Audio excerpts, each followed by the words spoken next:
So we're holding here on Daf Mem Amud Bet. Today we're supposed to be doing Daf Mem Aleph. So we're by Mem Amud Bet by the two dots. It says Mutar Adam.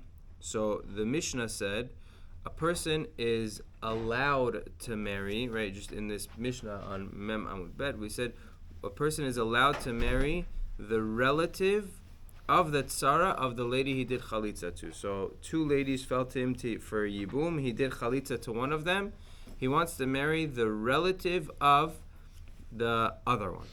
So that's allowed. But he's not allowed to marry the tzara of the relative of the chalutza herself. So he can't marry the tzara of the sister of the chalutza, but he could marry the sister of the tzara of the chalutza. That's what he said in the Mishnah. So Amar Rav Tuvi Bar Kisna Amar Shemuel Habal Tzarat Chalutza Havlad Mamzer.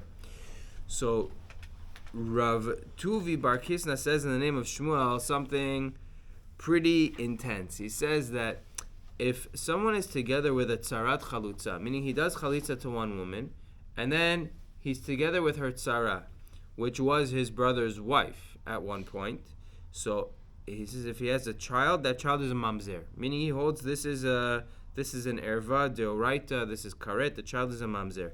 My ta'ama, what's the reason? Be'isura kaima, she remains in her isur, meaning Shmuel holds, it seems like Shmuel holds that when yibum is not accomplished, or chalitza is not accomplished, and to this lady, chalitza is done to one of the other ladies, all the other tzarot, they revert back to being an isur karet of eshet ach, of the brother's wife, in a scenario where yibum doesn't apply, and therefore the child would be a mamzer. What's the first word on the page? The first word on the line is Rav Yosef. Amar Rav Yosef. Mem Amud Bet, 6 lines from the bottom. Amar Rav Yosef. Afanan namitanina. Rav Yosef says you could see it from the Mishnah also. It says Mutar Adam bikrovat tzarat chalutzato, that a person is allowed to be with the relative of the tzara of the lady who he did chalitza to. Now, he says I amrit bishlama tzara avrai. If you say that the tzara is like not included in the chalitza, if 4 ladies or 5 ladies, multiple ladies fall to somebody to yibum, and he does chalitza to one of them, the other ladies are not considered as if they have gotten chalitza. So if that's the case, so mishumachi mutar b'achota, that's why you could be with the sister of one of the tzarot, because you didn't do chalitza to her, so you could be with her sister. You only cannot be with the sister of the one who you did chalitza to. But if you say that all of the ladies have the status of a chalutza, it's as if we view it as if we did chalitza to each one of them, like one lady was a shaliach for all the other ones, and we view the chalitza that was done to one lady as if it was done to all of them, so then you should be asurot to all of their sisters. And that's not the case. So, then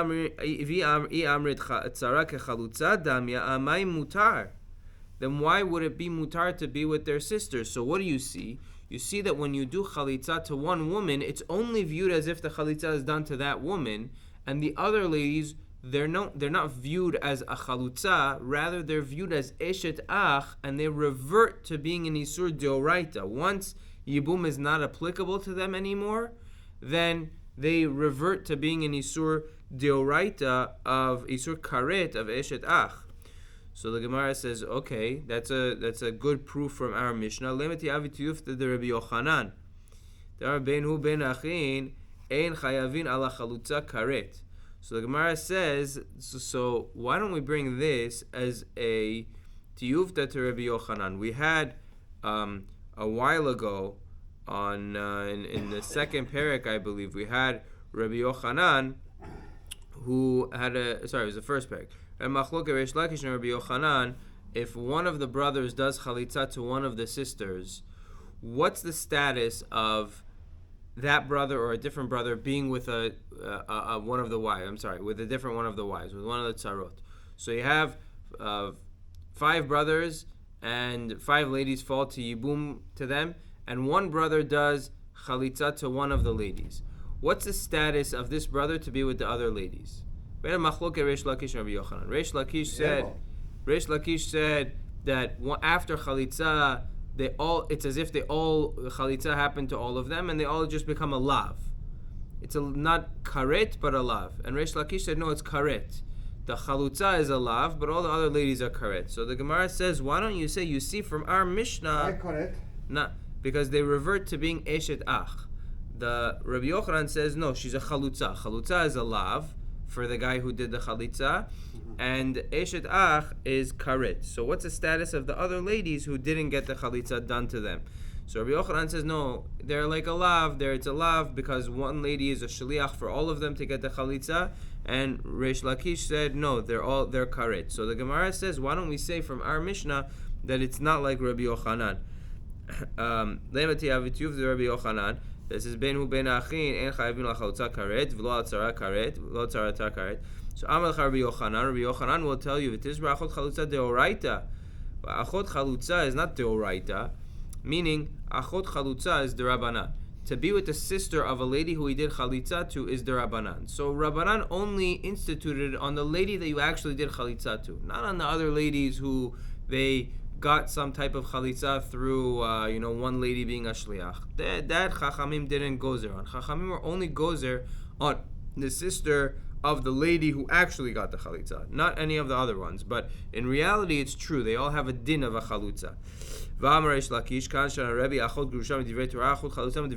going to see in a few minutes on the next Mishnah, Rebbe understood from the next Mishnah that if a person divorces a wife and marries the sister, that's deoraita. But if a person does chalitza to a woman and marries the sister, that's derabanan. The guy had one wife and three sister-in-law, four sister-in-law.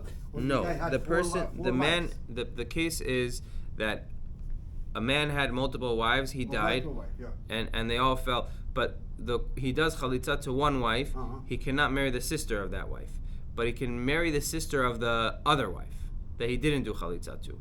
And Rabbi Yochanan is saying the reason is because this whole thing is only derabanan. Marrying the sister of a chalutza is derabanan. For one of the wife, the other four wives is already out of the picture. Cannot go and make correct. One to other one? He cannot. The question is, what's the isur? Is the isur achot isha, or is the isur chalutza? Right? It's lo yivne is what it's called. Okay. So now the Gemara says ma'ishnaha ma'ishnahai. What's the difference? How come we had two cases in the Mishnah? One of them was allowed, one of them was not allowed. Right? So in the very, very end of the Mishnah, we said a person is allowed to marry the relative of the tzara. He can marry the sister of the tzara of the lady who he did chalitza to. So Rachel and Leah fell to him. He does chalitza to Rachel. He can marry Leah's sister. But he cannot marry the tzara of the relative of the chalutza. So let's say he does chalitza to one lady. He wants to marry the tzara of her sister. That he cannot do. So the Gemara is saying ma'ishnahai and ma'ishnahai. What's the difference between those two cases? How come one is asur, one is mutar? So we're going to read this Gemara with the way Rashi understands. Hada azla bahada lebedina gazru rabbanan. When you have the sister of a chalutza, she usually goes to Beit Din with her sister. When a lady is doing chalitza, so her sister usually will come with her to Beit Din. So people know, these two sisters are going to Beit Din. They don't necessarily realize which one is getting the chalitza. Therefore, Chachamim were gozer not only on her tzarot, not just meaning the Chachamim were gozer on her sister as well. That the tzarot of her sister are also going to be asur. But hay delo azla bahada lebeitin. But the tzarot don't go with the lady who's doing the chalitza. So let's say there's 5 wives. Only one of them is doing chalitza. The other wives are not going to the Beit Din. Only the family and the lady who's getting the chalitza, who's doing the chalitza, goes to Beit Din. So the other lo azla bahada lebeitina. The other tzarot that they're not going to Beit Din. Lo gazru rabbanan. Rabbanan were not gozer on their relatives. Therefore, a person would be allowed to marry the relatives of the tzara of the chalutza. Okay, Mishnah. We're going to try to go a little bit further because we came behind a little bit. So let's see how far we could go. So somebody did chalitza to a lady and his brother married her sister. Okay, umet, and then that guy died. Okay, so he did chalitza to a lady, and then his brother married her sister, and that brother died. Now, who's falling to him to yibum? The sister of the lady who he did chalitza to is falling to him to yibum.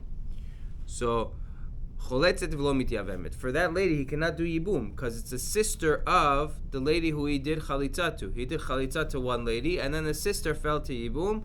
He cannot do yibum to her, so he has to do chalitza and not yibum. V'chen hamgaresh et ishto v'nasa achiv et achota. Also, if somebody divorces his wife, and his brother marries the sister, so that umet, and then that brother dies, so his wife who he divorced, her sister is falling to him to yibum, so harizu pitura, she is pitura. So the Gemara is going to ask, these are two different, it doesn't make sense that it says vechen and also. The first case, you do chalitza. If the sister of, you did chalitza to a lady, her sister falls to yibum, you do chalitza to that lady. And then it says also, if you divorce a lady and the sister falls to yibum, she's pitura. It doesn't flow. It shouldn't say also. Either way, the Gemara is going to ask that. Shomeret yavam shekidesh achiv v'achota. So, if you have a lady who's waiting to do yibum, okay, and one of the brothers does kiddushin to her sister, which he's not allowed to do. You're not allowed to go marry achot zekukato, the sister of a lady who's waiting to do yibum for you. So he did kiddushin. He didn't have bia yet. He was just mikadesher. So mishum Rabbi Yehuda ben Metera amru. In the name of Rabbi Yehuda ben Metera, they said, Omrim lo hamten ad she'aseh achicha ma'aseh. Wait, the guy who did kiddushin. Wait, don't do chuppah yet. Don't marry her fully yet. Wait until one of the brothers either does yibum or chalitza. Wait for him to do something, and then the zikah will be removed from you. She's not going to be waiting for yibum from your family anymore. She's going to be taken care of. So you could continue with the sister. Even if you do chalitza, could you get married with your sister? We're talking about the other brothers. So there's two brothers, right? That one lady falls to yibum to both of them. So one of the brothers is mikadesh her sister. We say, wait, don't continue. Wait for your other brother to either do yibum or chalitza to this lady, and then you could go ahead and marry the sister. You could marry the sister of the person who the brother did chalitza to, and you could also marry the sister of the one who your brother is married to. So chalatz la'achiv, when one of the brothers does chalitza to her, or kansa, or he does yibum to her, then yichnos, then he could continue with the marriage. Does it go as a sister-in-law? No, two brothers can marry two sisters. Or one brother could divorce a sister or do chalitza to a sister, and the other brother could marry the other sister. That's fine. This brother do chalitza for this lady, and then this brother could marry his sure. sister? Doesn't make sense. Yeah. Doesn't make sense. Why? Two brothers can marry two sisters. I right? know, I understand. If one brother marries a woman and then he divorces her, can the brother marry her sister? Yes, right? So it's the same thing. He does chalitza, the brother can marry her sister. Okay. And then Yichnos says, Meta Hayvama. So let's say the Yevama, the lady who was waiting to do Yibum, dies.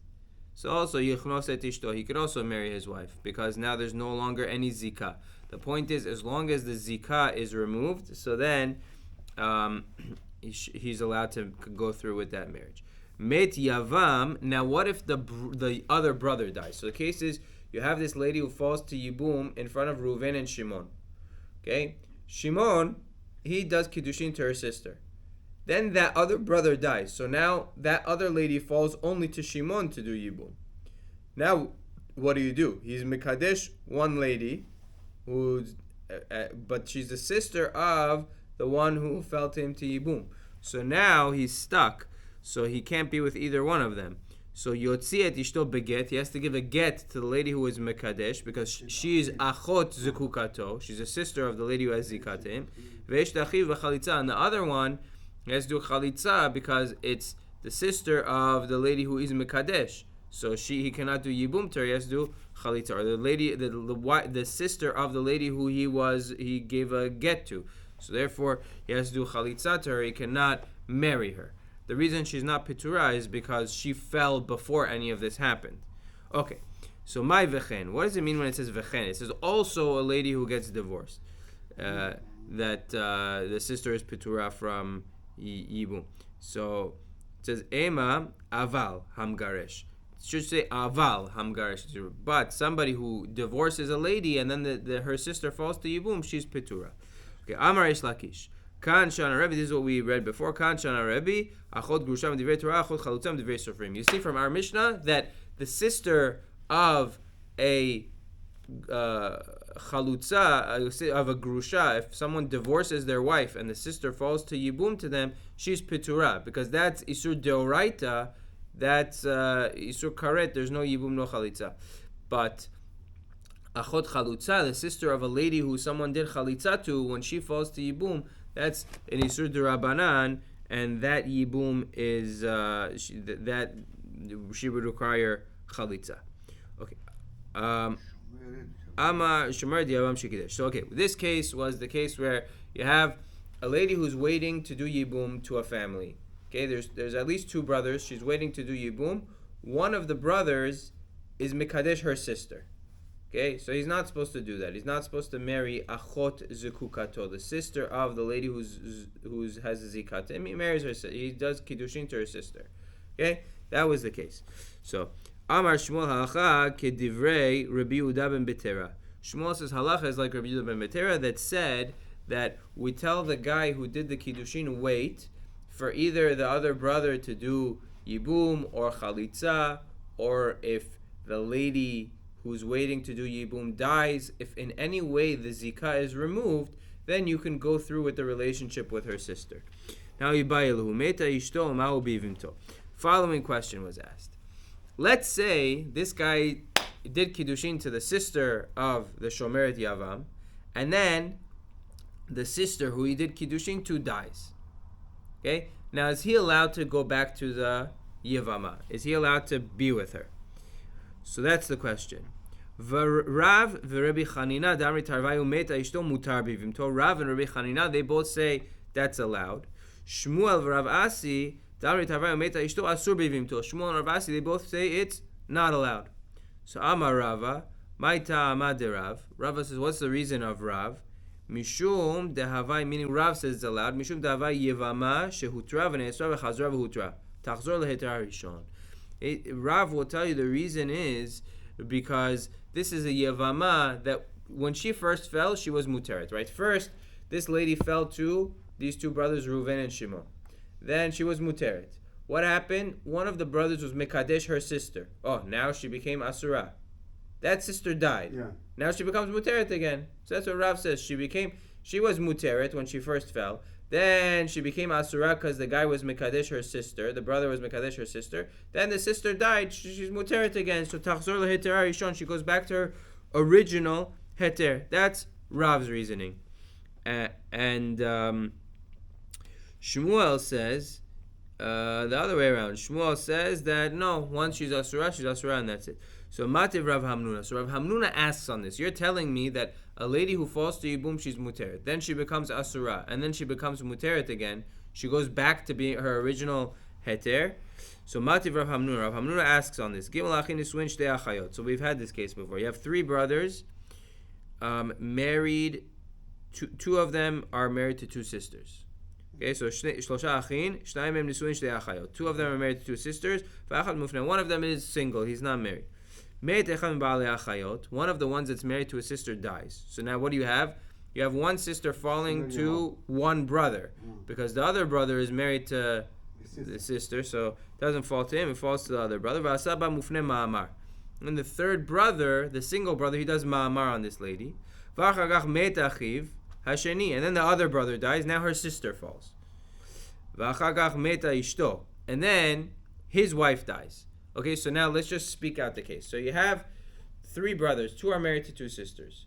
First, Reuven dies, and his brother falls to the third brother. His wife falls to Levi, the third brother. Levi does ma'amar. Levi did not do full yibum yet. Then Shimon dies. So now, when Shimon dies, his wife falls to yibum also.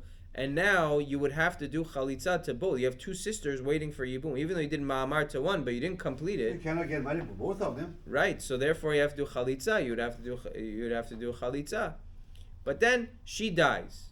Which one dies? The wife, the second brother that he died, his wife died too. So basically, what happened was one lady fell to Yibum to this third brother to Levi. One lady falls to Yibum, and she's muteret when she falls. Then her sister falls, which makes her not muteret anymore. But then her sister dies. So it's the same type of case. It's this Yevamah was muteret, and then she became asura because her sister fell to Yibum, and then her sister died. She became muteret again. So it's pretty much the same type of case that we're dealing with. And what's the halacha? So we're asking this as a question on Rav. Rav said that it's mutar. She goes back to her original heter. Over here, let's see what the halacha is. So you cannot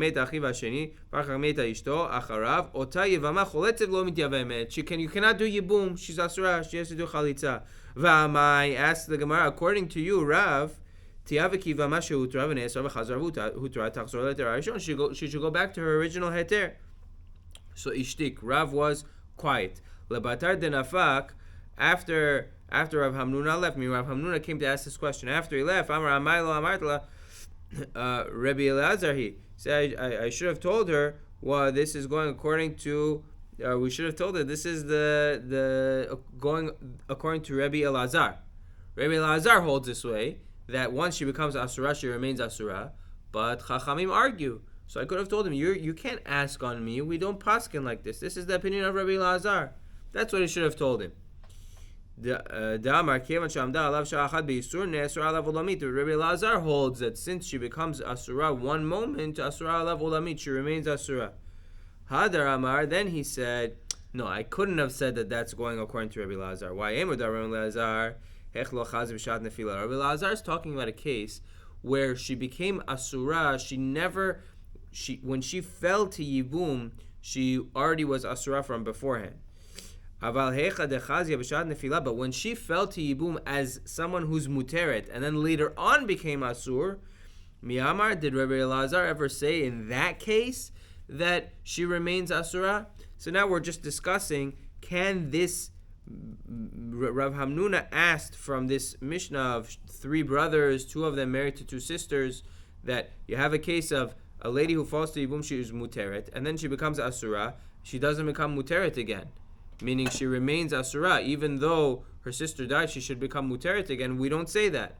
So now the Gemara is discussing, can that be the opinion of Rabbi Elazar? So he said maybe Rabbi Elazar is only talking about a case where she was asura to begin with, not a case where she fell when she was muteret. Then we said no. Rabbi Elazar could be talking about that case too, and that would be a good explanation why it's not a question on Rav.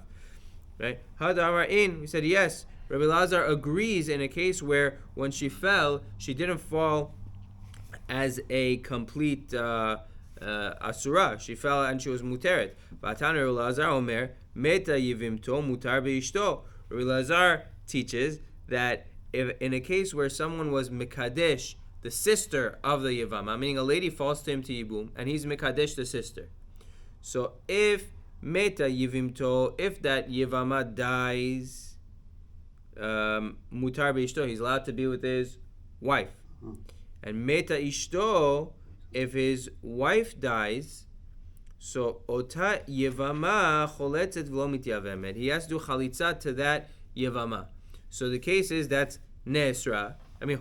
She fell to him, she was muteret. He's mikadesh the sister, and then that sister dies.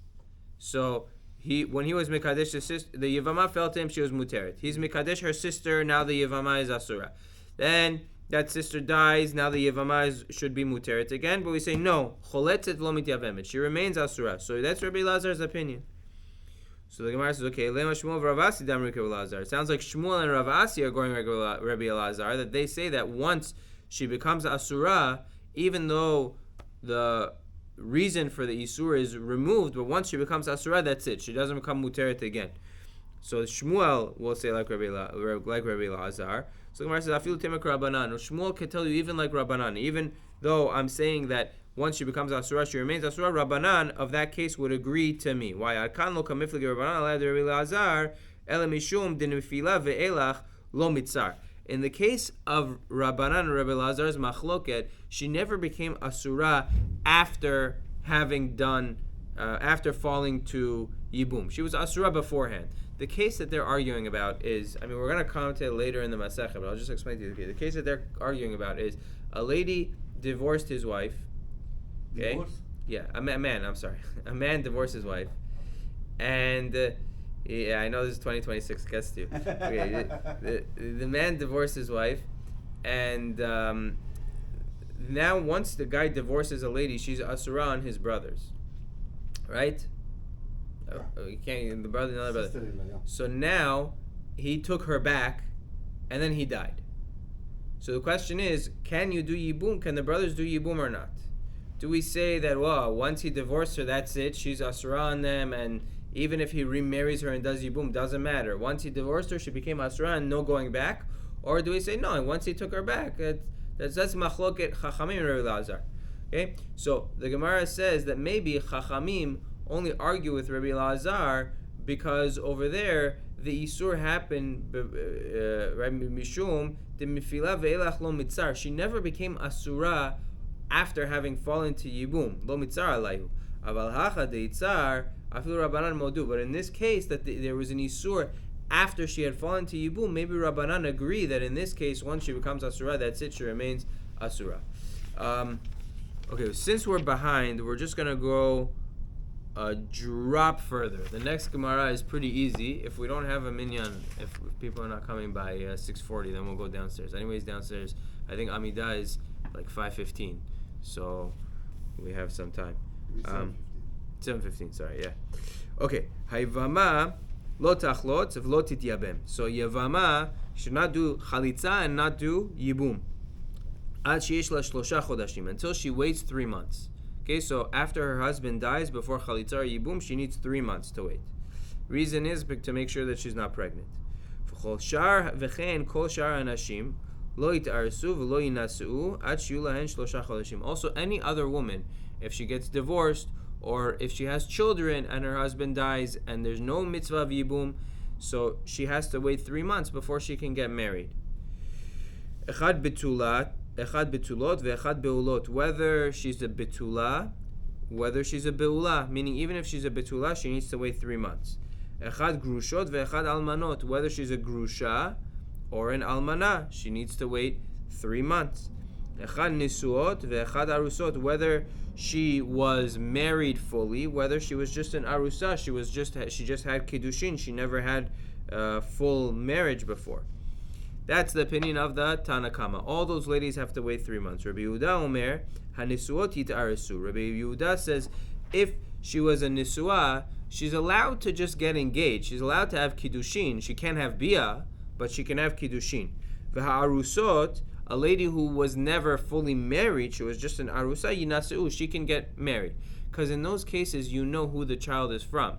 If she gets married right away and becomes pregnant, you know that she never had bia with the first husband. She only accepted kiddushin. So you know that the second husband is the father. And also, if she was a nisua to the first man and she just gets kiddushin from another man, they never were together yet. So you know that the first husband was the father. Chutz mina arusot shebiYehuda, except for people who have kiddushin in Yehuda, mimnesh libu kasba, because they're a little bit too close, and they're, in the minhag over there in the land of Yehuda was they allowed them to have yichud. Therefore, in that case, aside from that case, it would be allowed. Rabbi Yossi Omer, Rabbi Yossi says, Kol hanashim yit'aresu, all of the women who were previously married can have kiddushin, chutz min almana, except for an almana, she has to wait at least 30 days because of avelut. Okay, so we'll do the first little section of the Gemara here. So bishlama lo tityabem, so shema yeheh havlad ben kayama. So the first halacha, that a lady cannot do yibum until she waits 3 months, that makes sense, because maybe she's going to have a child, and the child is going to be a ben kayama,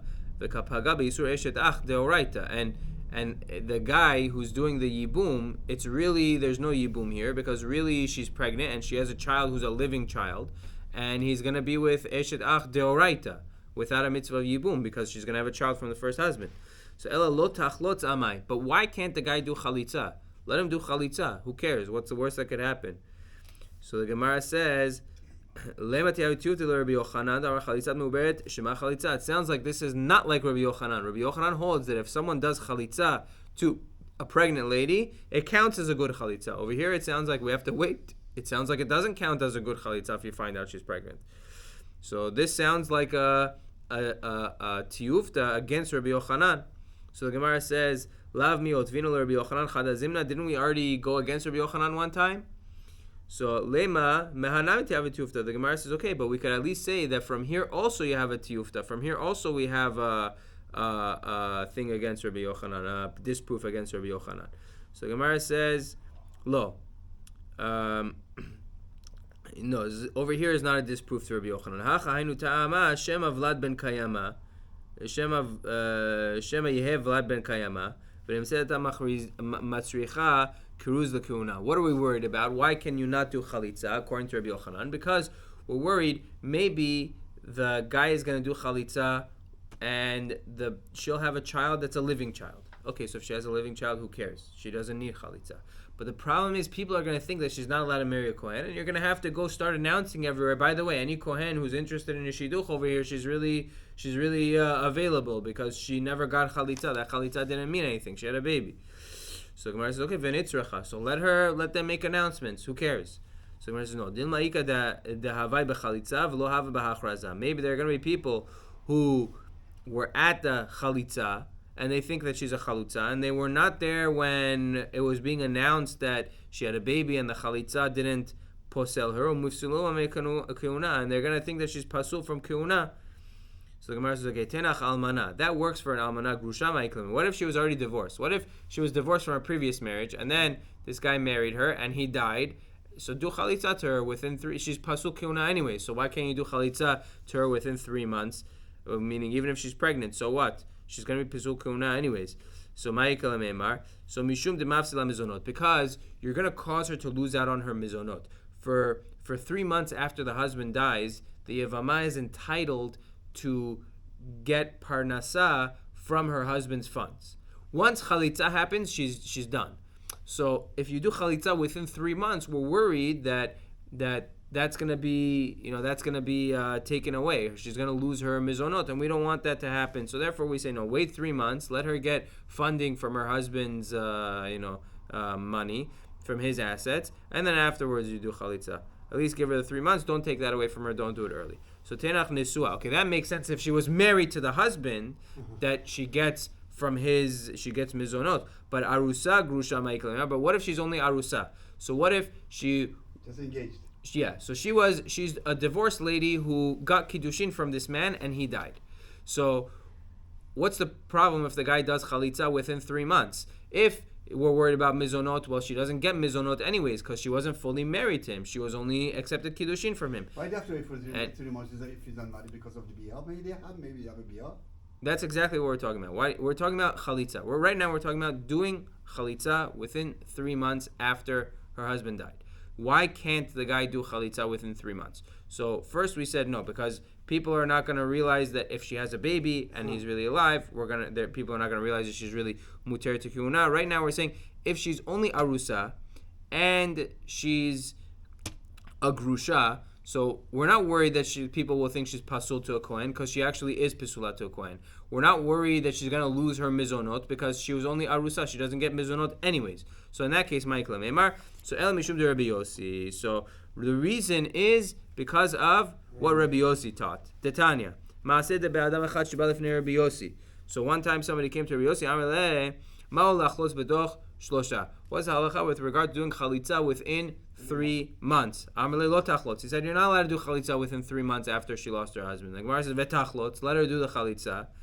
Uma bekach. Who cares? What's the big deal? So Kara alav. So he said Kara alav mikra zeh. So Rabbi Yossi said this pasuk im lo yachpotz. The pasuk says when do you do chalitza? Im lo yachpotz. When you don't want to do yibum, you do chalitza. So haim chafetz yavem. It sounds like you only do chalitza in a case where if you wanted to do yibum, you could. So kol haoleh yibum oleh chalitza.